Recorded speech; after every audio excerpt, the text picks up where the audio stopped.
എനിക്ക് politically incorrect ആയ ഒരു കഥാപാത്രം ഇൻകറക്റ്റ് ആയിട്ടാണ് പ്രസന്റ് ചെയ്യുന്നതെങ്കിൽ ചെയ്യാൻ പോലും എനിക്കിഷ്ടമാണ്. ബിക്കോസ് അങ്ങനത്തെ ആൾക്കാർക്ക് റെപ്രസെൻറ്റേഷൻ വേണം. അപ്പം അങ്ങനെ വിചാരിക്കുന്ന ഒരാൾ. അപ്പം ഇറ്റ്സ് ട്രൂ ദറ്റ് ഞാനും കാന്തിയും വളരെ വ്യത്യസ്തരായിട്ടുള്ള ആൾക്കാരാണ്. ഷിബ്ല, ഞാൻ ഷിബ്ലയെ ആദ്യമായിട്ട് ഇന്റർവ്യൂ ചെയ്യുന്നത് ഷിബ്ലയ്ക്ക് ഓർമ്മയുണ്ടായിരിക്കും, മറ്റേ ഫോട്ടോഷൂട്ടിന്റെ സമയത്ത് സ്വിംസ്യൂട്ടിട്ടുള്ള ഫോട്ടോഷൂട്ട്. ആ ഫോട്ടോഷൂട്ടിന് ഭയങ്കരമായിട്ട് വൈറലായിരുന്നു. ഷിബ്ല ഒരുപാട് വിമർശനങ്ങൾ കേട്ടു. നമ്മൾ അതിനെക്കുറിച്ചൊക്കെ ഒരുപാട് ചർച്ച ചെയ്തിട്ടുണ്ടായിരുന്നു. അതിനുശേഷം എപ്പോഴെങ്കിലും ഈ കരിയറിലോ അല്ലെങ്കിൽ പേഴ്സണൽ ലൈഫിലോ ഈ ബോഡി ഇമേജ് അതിനെ ആസ്പദമാക്കി ബോഡി ഇമേജ് കൊണ്ടുള്ള ഇഷ്യൂസ് നേരിട്ടിട്ടുണ്ടായിരുന്നു? ഇല്ല, അങ്ങനെയില്ല. പക്ഷെ ചില ആൾക്കാർക്ക് ഇതെന്താന്ന് മനസ്സിലായിട്ടില്ല എന്ന് എനിക്ക് തോന്നിയിട്ടുണ്ട്. അതായത് ഞാൻ ചെയ്തത് ഒരു ഒരു സ്വിം സൂട്ട് ഔട്ട്ഫിറ്റ് ഷൂട്ട് അല്ലായിരുന്നു. ഞാൻ അന്ന് അനുവിൻ്റെ അടുത്ത് അന്നും പറഞ്ഞിട്ടുണ്ട്. അതായത് നമ്മൾ ഇപ്പോൾ തിങ്സ് ആർ ബെറ്റർ. നമ്മൾ സംസാരിക്കുന്നത് ഒരു 2 years ബാക്ക് 3 years ബാക്ക് ആണ്. അന്ന് എന്നെപ്പോലെ ഞാനൊരു മിഡിൽ സൈസ്ഡ് മനുഷ്യനാണ്. എന്നെപ്പോലെയുള്ള ഒരാൾക്ക് പോലും സ്വിം സൂട്ട്സ് അവൈലബിൾ ആയിരുന്നില്ല. ഞങ്ങളത് വളരെ തിരഞ്ഞു കണ്ടുപിടിച്ചിട്ടാണ് അന്ന് ഒരു സ്വിം സൂട്ട് ഒപ്പിച്ചത്. അതായത് ഇപ്പം എനിക്കപ്പോൾ ഞാൻ സ്വിമ്മിങ്ങിന് പോകണമെങ്കിൽ എന്തിടണം മനസ്സിലായോ? അപ്പം അതായത് അങ്ങനെ ഇപ്പോഴാണല്ലോ, അതായത് എനിക്ക് പ്ലസ് സൈസ് എന്ന് പറയുന്നതിനോടും എനിക്ക് ബേസിക്കലി താല്പര്യമില്ല. അല്ലെങ്കിൽ മിഡിൽ സൈസ് എന്ന് എല്ലാത്തരം മനുഷ്യരും ഉള്ളൊരു ലോകത്ത് എല്ലാവർക്കും എല്ലാ തരത്തിലുള്ള സാധനങ്ങളും അവൈലബിൾ ആയിരിക്കണം. നമുക്ക് ഒക്കേഷണലി ഇടാൻ പറ്റുന്ന ഒരു പാർട്ടി വെയർ ഡ്രസ്സാണെങ്കിലും, സ്വിമ്മിങ്ങിന് പോകാൻ പറ്റുന്ന ഒരു ഡ്രസ്സാണെങ്കിലും, വർക്കൗട്ടിന് പോകാൻ ഡ്രസ്സ് എല്ലാം അവൈലബിൾ ആയിരിക്കണം. ചെറുപ്പത്തിൽ അങ്ങനെ ഈ ബോഡി ഇമേജ് കൊണ്ട് ഫിസിക് കൊണ്ട് ഏതെങ്കിലും രീതിയിലുള്ള ബുള്ളിങ്ങിന് അങ്ങനെ എന്തെങ്കിലും? പിന്നെ ഡെഫിനറ്റ്ലി ഞാൻ അങ്ങനെയാണ് നമ്മൾക്ക് നമ്മളെ തന്നെ വെറുപ്പാവുന്നതും നമ്മളെ ബോഡിയോടൊക്കെ നമ്മൾ അത്രയും ഹെയ്റ്റ് നമുക്ക് ഉണ്ടാവുന്നതും. ഇത് ശരിയല്ല, അത് അങ്ങനെയായിരുന്നെങ്കിൽ, ഇതിങ്ങനെയായിരുന്നെങ്കിൽ, അവിടെ അങ്ങനെ നമുക്ക് തോന്നുന്നത് ഡെഫിനറ്റ്ലി നമുക്കൊരു ദിവസം തോന്നുന്നതല്ല. ആരെങ്കിലും പറയുന്ന ഒരു കമൻറ്റെന്നോ അല്ലെങ്കിൽ എവിടെയെങ്കിലും പറയുന്ന ഒരു വാക്കെന്നോ നമുക്ക് കിട്ടുന്ന ആ ഒരു ഹെയ്റ്റ് നിന്നാണ് അത് ഉണ്ടാവുന്നത്. ഞാൻ പറഞ്ഞിട്ടുണ്ട്, ഞാനൊരു ഡിഗ്രിക്കൊക്കെ പഠിക്കുന്ന സമയത്ത് ഞാൻ കുറേ രാത്രികൾ ഇങ്ങനെ കിടന്ന് കരഞ്ഞിട്ടുണ്ട്. ബിക്കോസ് ഞാൻ എല്ലാവരും കഴിക്കുന്നത് പോലെ മാത്രം ഭക്ഷണം കഴിക്കുന്ന ഒരാളായിരുന്നു. ഐ വാസ് നെവർ ഒരു ഓവർ ഫുഡ് കഴിക്കുന്ന ഒരാളേ ആയിരുന്നില്ല. പക്ഷേ നമ്മൾ ഭക്ഷണം കഴിക്കാനിരിക്കുമ്പോൾ ആൾക്കാർ ഇങ്ങനത്തെ കമൻറ്റൊക്കെ പാസ് ചെയ്യും. മതി എനിക്ക് അങ്ങനത്തെ സാധനങ്ങൾ എനിക്കത് ഭയങ്കര പ്രശ്നമാണ്. ഞാൻ എൻ്റെ വീട്ടിൽ ഇപ്പം എനിക്കറിയാവുന്ന കുറച്ച് സുഹൃത്തുക്കളുണ്ട്. അവർ അത്യാവശ്യം വണ്ണമൊക്കെയുള്ള ആൾക്കാരൊക്കെ ഉണ്ട്. അങ്ങനത്തെ പരിപാടികൾ പറഞ്ഞാൽ ഞാൻ ഭയങ്കര സ്റ്റേണായിട്ട് പറയും, അത് പറയരുത് കേട്ടോ. ബിക്കോസ് നമ്മൾ കഴിക്കുമ്പോൾ whatever we are getting no that will directly go inside എന്ന് എനിക്ക് തോന്നിയിട്ടുണ്ട്. Because we are intaking something. അപ്പോൾ ആ പറയുന്ന സാധനങ്ങൾ നേരെ അങ്ങ് പോവും, എവിടെയും ഒരു തടയില്ലാതെ. അതെനിക്ക് ഭയങ്കര പ്രശ്നമാണ് തിന്നുന്ന സമയത്ത്. പിന്നെ ഞാൻ ഉപ്പയും കൂടെ പോകുമ്പോൾ ഉപ്പൻ്റെ വൈഫാണോ എന്ന് ചോദിച്ചിട്ടുണ്ട്. ബിക്കോസ് ഉപ്പ ലൈക്ക് മമ്മൂട്ടി മാതിരിയുള്ള ഒരാളാണ്, ഭയങ്കര ഏജ് ഇൻ റിവേഴ്സ് ഗിയറുള്ള ആളും കൂടിയാണ്. ആൻഡ് ഞാൻ ഫുൾ ഹിജാബിലൊക്കെ ആയിരുന്നു. അപ്പോൾ എന്നെ കാണുമ്പോൾ പെട്ടെന്ന് തോന്നിയത് ഉമ്മയോട് സിമിലാരിറ്റി ഉള്ള പോലെ. ഞാൻ ഒരു ദിവസമൊക്കെ ഞാൻ ഉപ്പൊക്കെ എങ്ങനെ റിയാക്ട് ചെയ്യേണ്ടതെന്ന് അറിയില്ല, ഭയങ്കര ഓക്വേർഡായിരുന്നു. അത് കഴിഞ്ഞിട്ട് ഞാൻ പോയി ഇരുന്നിട്ട് ഞാൻ കുറേ കരഞ്ഞിട്ടുണ്ട്. പിന്നെ എല്ലാത്തിനെയും നമ്മൾ ഇതുമായിട്ട് കണക്ട് ചെയ്യാൻ തുടങ്ങും. ഇതുകൊണ്ടാണോ അവർ നമ്മളടുത്ത് ഇങ്ങനെ നിൽക്കുന്നത്, ഇതുകൊണ്ടാണോ നമ്മളിങ്ങനെ ആവുന്നത്, ഇതുകൊണ്ടാണോ ഇവർ ഇങ്ങനെ ആക്കുന്നത്, ഇതുകൊണ്ടാണോ നമ്മൾ ടേക്കൺ ഫോർ ഗ്രാൻഡഡ് ആക്കുന്നത്. അങ്ങനെ എല്ലാം നമ്മൾ ഇതുമായിട്ട് റിലേറ്റ് ചെയ്യും. അത്തരത്തിലൊരു വളരെയധികം ഓർത്തഡോക്സ് ആയിട്ടുള്ള ഒരു ഡ്രസ്സിങ് ഇന്ന് ഇപ്പോൾ വളരെ കാഷ്വലായിട്ട് എന്ത് ഡ്രസ്സും ധരിക്കുന്നു. മാത്രമല്ല വിവാഹം കഴിച്ചത് തന്നെ അന്യമതത്തിലൊരാളെയാണ്. അപ്പം സ്വാഭാവികമായിട്ടും സമുദായത്തിൽ നിന്ന് വലിയൊരു ഇഷ്യൂസൊക്കെ ഇപ്പോഴും അത്തരം ഇഷ്യൂസ് നേരിടുന്നുണ്ടോ? അത് ആ സമയത്ത് ആ കല്യാണം നടന്നു, അത് അപ്പോഴല്ലാതെ കൊണ്ട് ഒതുക്കി തീർത്തു, ഇപ്പോഴും അതിൻ്റെയൊക്കെ ഒരു ട്രോമ ഇപ്പോഴും ഉണ്ടോ? ബേസിക്കലി ഈ പറഞ്ഞതുപോലെ ഞാൻ 7ാം ക്ലാസ് വരെ മദ്രസിൽ പഠിച്ച ഒരാളാണ്.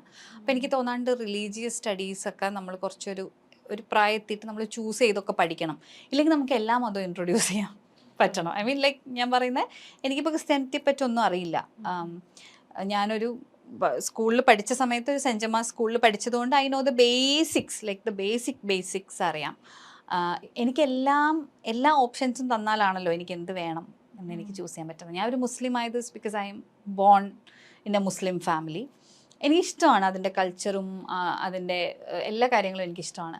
പക്ഷേ ഞാൻ ഇപ്പോഴും ചോദിക്കാറുണ്ട്, ഉമ്മ ഇപ്പം എൻ്റെ അടുത്ത് പറയും നല്ല ഫ്രീഡം തന്നിട്ടുള്ള, ഇപ്പം നമ്മൾ മറ്റേ സിനിമയിൽ പറയണ പോലെ ഫ്രീഡം ശരിക്കും എനിക്ക് ഞാൻ ചൂസ് ചെയ്താണ് എന്ത് പഠിക്കണം എന്നുള്ളത്. അതൊക്കെ എൻ്റെ പ്രായത്തിൽ അന്ന് ഉണ്ടായിരുന്ന ഒരാൾക്ക് ഇറ്റ് വാസ് ഡിഫിക്കൽട്ട്. എൻ്റെ നാട്ടിൽ എൻ്റെ പോലത്തെ ഒരു വീട്ടിൽ എന്ത് പഠിക്കണം എന്ന് തീരുമാനിക്കുന്നതൊക്കെ ഒരു പ്രിവിലേജ് തന്നെയായിരുന്നു. ആ പ്രിവിലേജ് എല്ലാം അനുഭവിച്ചിട്ടുള്ള ആളാണ് ഞാൻ.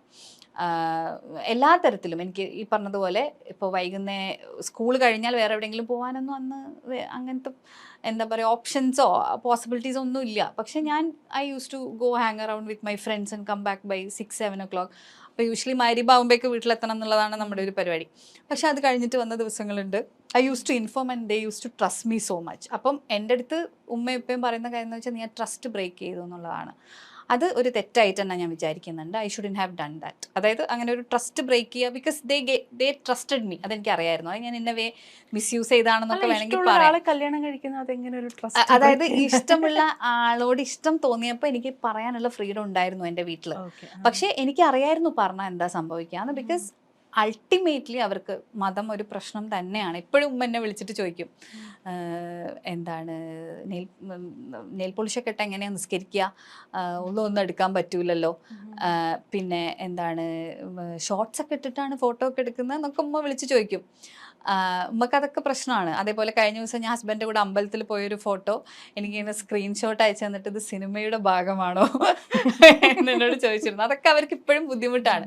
അപ്പം എന്നെ സംബന്ധിച്ച് ഞാൻ ഇപ്പോൾ ഒരു എനർജിയിൽ വിശ്വസിക്കുന്നുണ്ട്. ആ എനർജി എനിക്ക് ഭയങ്കര ഇമ്പോർട്ടൻ്റ് ആണ്. ഞാൻ ആ എനർജിയായിട്ട് കമ്മ്യൂണിക്കേറ്റ് ചെയ്യുന്നുണ്ട് എന്നതല്ലാതെ ഞാനൊരു പർട്ടിക്കുലർ റിലീജിയൻ്റെ ഭാഗമൊന്നുമല്ല. എനിക്ക് പല മതങ്ങളിൽ നിന്നും പല സാധനങ്ങൾ എനിക്കിഷ്ടമാണ്.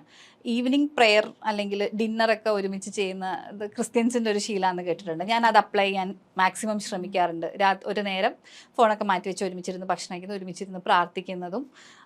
വീറ് സ്കൂളിൽ പഠിച്ചൊരു പ്രെയർ ഉണ്ട്, അത് ഞങ്ങൾ ഒരുമിച്ച് ചൊല്ലിയിട്ടാണ് ഞങ്ങൾ ഭക്ഷണം കഴിക്കുക. അപ്പം അങ്ങനെ ബേസിക്കായിട്ട് എനിക്ക് ഇഷ്ടമുള്ള ചില കാര്യങ്ങളൊക്കെ എല്ലായിടത്തും പിക്ക് ചെയ്ത് ചെയ്യുന്നതല്ലാതെ എനിക്കങ്ങനെ ഒരു മതം അങ്ങനെ ഒരു കാര്യമില്ല. പിന്നെ എൻ്റെ അടുത്ത് പറയും ആ ട്രസ്റ്റ് ബ്രേക്ക് ചെയ്താണ് പ്രശ്നം. പക്ഷെ എൻ്റെതിന് ശേഷം എൻ്റെ കുടുംബത്തിൽ നടന്ന എല്ലാ കല്യാണങ്ങളും ലവ് മാരേജസ് ആയിരുന്നു. പക്ഷെ അതിലെല്ലാം മതം സെയിം ആയിരുന്നു. അപ്പം ഞാൻ പറയും എന്നെ അത് പറഞ്ഞിട്ട് നിങ്ങൾ പറ്റിക്കരുത്. ബിക്കോസ് പ്രണയം എന്നുള്ളതല്ലായിരുന്നു അവിടെ പ്രശ്നം. അവിടെ പ്രശ്നം റിലീജിയൻ തന്നെയായിരുന്നു. പക്ഷെ എനിക്കതുകൊണ്ട് അങ്ങനെ എനിക്കൊരു ബുദ്ധിമുട്ടൊന്നും ഉണ്ടായിട്ടില്ല. The only thing is that എനിക്ക് തോന്നുന്ന സമയത്ത് അവരുടെ അടുത്ത് പോകാനും അവർക്ക് തോന്നുന്ന സമയത്ത് എൻ്റെ അടുത്തേക്ക് വരാനും പറ്റാത്തൊരു സിറ്റുവേഷനാണ് എന്നുള്ളതാണ്. പക്ഷെ ഞങ്ങൾ വല്ലപ്പോഴും ഒക്കെ വിളിക്കാറൊക്കെ ഉണ്ട്. ഇപ്പോൾ പറഞ്ഞല്ലോ, ഇപ്പം അമ്പലത്തിൽ പോയി തൊഴുകാറുണ്ട്, പള്ളിയിൽ നിസ്കരിക്കാറുണ്ട്. ഞാനും അങ്ങനെ ചെയ്യുന്നൊരു കൂട്ടത്തില്ല. അമ്പലത്തിൽ പോയി തൊഴുകും, അതുപോലെ തന്നെ പള്ളിയിൽ പോയി പ്രാർത്ഥിക്കും. വെറുതെ ഇങ്ങനെ കണ്ണുടച്ചിങ്ങനെ പ്രാർത്ഥിക്കും. അവിടുത്തെ കാര്യങ്ങളൊന്നും എനിക്ക് പിടിയില്ല. അപ്പം സ്വാഭാവികമായിട്ടും ഈ അമ്പലത്തിൽ പോയി തൊഴുകുമ്പോഴും ഈ നിസ്കരിക്കുമ്പോഴൊക്കെ ഈ ഒരു എനർജിയെ കുറിച്ച് പറഞ്ഞല്ലോ.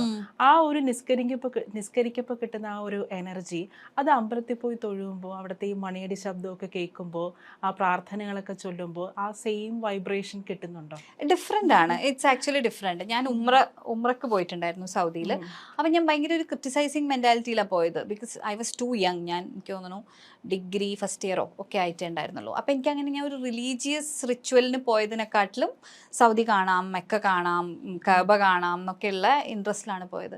പക്ഷേ നമ്മൾ ആ കഅബയിൽ എത്തുമ്പോൾ there is N energy that നമ്മൾ അറിയാണ്ട് കണ്ണൊക്കെ നിറഞ്ഞു പോകുന്ന പോലത്തെ ഒരു റിഫ്രഷിങ് ഒരു സാധനമുണ്ട്. എനിക്ക് അമ്പലം ഇതുപോലെ ഭയങ്കര പീസ്ഫുള്ളായിട്ട് തോന്നിയിട്ടുണ്ട് എനിക്ക്. ഈ വിളക്കും അതിൻ്റെ ഇതും മണിയുടെ ശബ്ദമൊക്കെ ഡിഫറെൻ്റ് ആണ്. ഓഫ് കോഴ്സ് ദ എനർജീസ് എനിക്ക് ഫീൽ ചെയ്യുന്ന എനർജി ഡിഫറെൻ്റ് ആണ്. പക്ഷെ രണ്ടും എനിക്ക് പീസ് തരുന്നുണ്ട് എന്നുള്ളത് സത്യമാണ്. ഇപ്പോൾ മോനുണ്ട്. അപ്പോൾ മോൻ ഏതെങ്കിലും ഒരു പർട്ടിക്കുലർ റിലീജിയനിൽ വിശ്വസിച്ച് ആ രീതിയിലാണോ അവനെ ഗ്രൂം ചെയ്തെടുക്കുന്നത്? ഇല്ല, അവൻ വന്ന് ചോദിക്കാറുണ്ട് എൻ്റെ റിലീജിയൻ ഏതാന്ന് ചോദിച്ചു. അപ്പം ഞാൻ പറഞ്ഞു ഹ്യൂമൻ ആണെന്ന് പറയണേ, വേറെ ഇല്ല എന്ന് പറയണം എന്ന് പറഞ്ഞു. അപ്പോൾ ഓക്കെ, അപ്പോൾ ഹിന്ദു, ക്രിസ്ത്യൻ, മുസ്ലിം അങ്ങനെ ഇല്ലേ? അപ്പം ഞാൻ പറഞ്ഞു അത് മാത്രമല്ല മോനു, വേറെ ഒരുപാട് റിലീജിയൻസ് ഉണ്ട്. അപ്പം അതിനെപ്പറ്റി ഫസ്റ്റ് പഠിച്ചിട്ട് if you want follow something you can follow എന്ന് പറയാറുണ്ട്. ഇപ്പോൾ പല നടിമാരും ഞാൻ ഇന്റർവ്യൂ ചെയ്യുമ്പോൾ ഇതേ കാര്യം തന്നെയാണ് പറഞ്ഞിട്ടുള്ളത്. കാരണം ഈ സെൽഫ് ഡൗട്ട് വരും, ഇൻഡസ്ട്രിയിൽ തന്നെ നിൽക്കണോ, കാരണം അവരുടെ ആ ഒരു പൊട്ടൻഷ്യൽ അനുസരിച്ചുള്ള വർക്ക് കിട്ടാതെ വരുമ്പോൾ എല്ലാവരും ചെറിയ തോതിലൊരു ഫ്രസ്ട്രേറ്റഡ് ആവും. അപ്പോഴാണ് നമ്മൾ ഈ ഹേമ കമ്മിറ്റി റിപ്പോർട്ടിൽ ഒരു പ്രധാനപ്പെട്ട ഒരു കാര്യം അതിനകത്ത് പറഞ്ഞിട്ടുള്ളത്. അതായത് ഈ പല നടിമാരും അഡ്ജസ്റ്റ് ചെയ്ത് കൊടുത്തിട്ടാണ് അവർക്ക് റോളുകൾ കിട്ടുന്നത് എന്നുള്ളൊരു, അതിനകത്ത് അങ്ങനെ ഒരു പ്രധാനപ്പെട്ട ഒരു കാര്യം ഉണ്ടായിരുന്നു. അത് കേരളത്തിൽ വലിയ രീതിയിൽ ചർച്ചയായിട്ടുണ്ടായിരുന്നു. ശരിക്കും മലയാള സിനിമ ഇൻഡസ്ട്രിയിൽ കാസ്റ്റിംഗ് കൗച്ച് ഉണ്ടോ? ഒട്ടും ഇല്ലാതെ അങ്ങനെ ഒരു കാര്യം വരില്ല. ഇപ്പം ഞാൻ ഇൻ ദ ബിഗിനിങ് സ്റ്റേജ്, അതായത് അക്കക്ഷാമണി പിള്ളയ്ക്ക് മുന്നേ ഞാൻ സിനിമകൾ ചെയ്തിട്ടുണ്ട്, ചെറിയ കഥാപാത്രങ്ങൾ ചെയ്തിട്ടുണ്ട്. ആ സമയത്ത് എനിക്ക് ഇങ്ങനെ കുറച്ച് ദുരനുഭവങ്ങൾ ഉണ്ടായിരുന്നു. ഞാൻ ആ സമയത്ത് സിനിമയെ വിചാരിച്ചിരുന്നതേ അങ്ങനെയാണ്. അപ്പം നമുക്ക് already we have a preconceived notion that whoever is calling us is gonna ask something like this എന്നുള്ളൊരു ഫീലിംഗ് നമുക്ക് ഓൾറെഡി ഉണ്ട്. അപ്പം മേ ബി അത് മാനിഫെസ്റ്റ് ചെയ്തതാണോ എന്ന് അറിയില്ല. I had experiences like that. പക്ഷേ കക്ഷി അമ്മിണിപ്പിള്ളയ്ക്ക് ശേഷം മേ ബി അത് ഞാൻ എപ്പോഴും ഞാൻ പറയുന്നത് അതെൻ്റെ ഒരു പ്രിവിലേജാണ്. കക്ഷി അമ്മിണിപ്പിള്ള കഴിഞ്ഞപ്പോൾ ആൾക്കാർക്ക് എന്നെ അറിയാം. സോ ഇൻ്റർവ്യൂസ് കാണുന്നുണ്ടാവും, അല്ലെങ്കിൽ എന്നെ അറിയാമായിരിക്കും. ആ അറിയുന്നത് കൊണ്ടായിരിക്കാം ചിലപ്പം എനിക്ക് പിന്നെ സിനിമകളൊക്കെ കംഫർട്ടബിൾ ആയിട്ടുള്ള എൻവയോൺമെൻറ്റിൽ വർക്ക് ചെയ്യാൻ പറ്റിയത്. പക്ഷേ ഇപ്പോൾ തുടങ്ങുന്ന ഒരാളുടെ അവസ്ഥ എന്താണ് നമുക്ക് അറിയില്ല. But I feel there is A huge difference കഴിഞ്ഞൊരു 5-6 വർഷത്തിൽ ദറ്റ് വളരെ പാഷനേറ്റ് ആയിട്ട് സിനിമ ചെയ്യണം എന്ന് മാത്രം വിചാരിക്കുന്ന ആൾക്കാരുടെ കൂടെ ഞാൻ വർക്ക് ചെയ്തിട്ടുണ്ട്. അവരത്രയും പാഷനേറ്റ് ആണ്. ഇപ്പം രഞ്ജിത്ത് സാറും ബാഹുവും ഒക്കെ അടക്കം, മുഹ്സൻ, ഞാൻ വർക്ക് ചെയ്ത ഒരുപാട് പേര്, അവർ രോഹിത്, എല്ലാവരും സിനിമ ചെയ്യുക എന്നുള്ളതിൻ്റെ അപ്പുറത്തേക്ക് അവർക്ക് ഒന്നുമില്ല. അങ്ങനത്തെ ആൾക്കാരെ കൂടെ ഞാൻ വർക്ക് ചെയ്തിട്ടുണ്ട്. സോ എനിക്ക് ഉറപ്പാണ് ഞാൻ വർക്ക് ചെയ്തിട്ടുള്ള ആൾക്കാരൊന്നും അങ്ങനെ ഒരു കാര്യം ചെയ്യില്ല. പക്ഷേ ദാറ്റ് ഡസൻ മീൻ നമ്മൾ ദുബായ് കണ്ടിട്ടില്ലാത്തതുകൊണ്ട് ദുബായ് ഇല്ലെന്ന് അർത്ഥമില്ല എന്ന് പറയുന്ന പോലെ അങ്ങനെ ഇല്ല എന്നുള്ള ഒരർത്ഥം എനിക്കില്ല. പിന്നെ ഇതിലെ പ്രശ്നം എന്താണെന്ന് വെച്ചാൽ എപ്പോഴും ഒരു ഗ്രേ ഏരിയ ആണ്. ഇപ്പം എന്നെ ഒരാൾ വിളിച്ച് എൻ്റെ അടുത്ത് അങ്ങനെ ഒരു ആവശ്യം പറയാണ്, എൻ്റെ മൊറാലിറ്റി എന്നെ അതിന് സമ്മതിക്കുന്നുണ്ടെങ്കിൽ ഞാനത് ചെയ്താൽ എന്താ കുറ്റം എന്ന് ചിലപ്പോൾ ആൾക്കാർ ചോദിക്കും. ഐ മീൻ ലൈക്ക് ചിലപ്പോൾ അവർക്ക് മറ്റു പലതുമായിരിക്കും. അതായത് ഇപ്പൊ എന്നെ വിളിച്ച ആള്, അതെ, എന്നെ വിളിച്ച ആൾക്ക് അത് എന്നെ വിളിക്കുന്നു, അപ്പൊ എനിക്കതൊരു പ്രശ്നമല്ല. I mean I don't mind. അങ്ങനെ എൻ്റെ അടുത്ത് പല ഡയറക്ടേഴ്സും അങ്ങനെ പറഞ്ഞിട്ടുണ്ട്, ആസ് എൻ അങ്ങനെ പറയുന്ന കുട്ടികളുണ്ട് എന്ന്. I mean we are ready to do anything എന്ന് പറയുന്ന കുട്ടികളുണ്ട് എന്ന്. എനിക്ക് തോന്നുന്നു അവിടെയാണ് ശരിക്കുള്ള പ്രശ്നം കിടക്കുന്നതെന്നാണ്. അത് എന്താ അപ്പം സംഭവിക്കുന്നതെന്ന് വെച്ചാൽ ഈ പറഞ്ഞതുപോലെ അവിടെ ആപ്റ്റായിട്ട് വരേണ്ട ഒരാൾക്ക് പകരം ഒരു കുറുക്ക് വഴി കൂടെ ഒരാൾ വരികയാണ്. അത് പിന്നെ 10 പേരെ ഇൻഫ്ലുവൻസ് ചെയ്യും. 10 പേര് ഇൻഡസ്ട്രി ഇങ്ങനെയാണെന്ന് വിചാരിക്കും. ആ 10 പേരും ഇങ്ങനെയാണ് സിനിമയിലേക്ക് വരിക. അപ്പോൾ അങ്ങനെ ഒരു അവൈലബിലിറ്റി ഉണ്ടാകുമ്പോൾ ടാലൻറ്റ് മാത്രം നോക്കി ചിലപ്പോൾ ഒരാൾ കാസ്റ്റ് ചെയ്യില്ല. That is very dangerous. അപ്പോൾ അതൊരു സീരിയസ് ഒരു പ്രശ്നമാണ്. ഇറ്റ് ഇസ് നോട്ട് ലൈക്ക് എൻ്റെ ബോഡി അല്ല എനിക്ക് എന്തും ചെയ്യാലോ. No, you are actually showing a very wrong example to the people who are passionately working on their craft. അപ്പോൾ അത് റോങ് തന്നെയാണ്. യു കാൺ സേ ലൈക്ക് അത് ഞങ്ങൾക്ക് രണ്ടുപേർക്കും ഓക്കെ ആയിരുന്നു. No, that's not the right way. നമ്മൾ എന്തെങ്കിലും ജോലി കിട്ടാൻ വേണ്ടി എന്താ നമ്മൾ ചെയ്യുന്നത്? എക്സാം എഴുതും. അതുപോലെ ഓഡിഷൻ ചെയ്യണം. ഓഡിഷനിൽ നിന്ന് നമ്മൾ സിനിമയിലേക്ക് വരണം.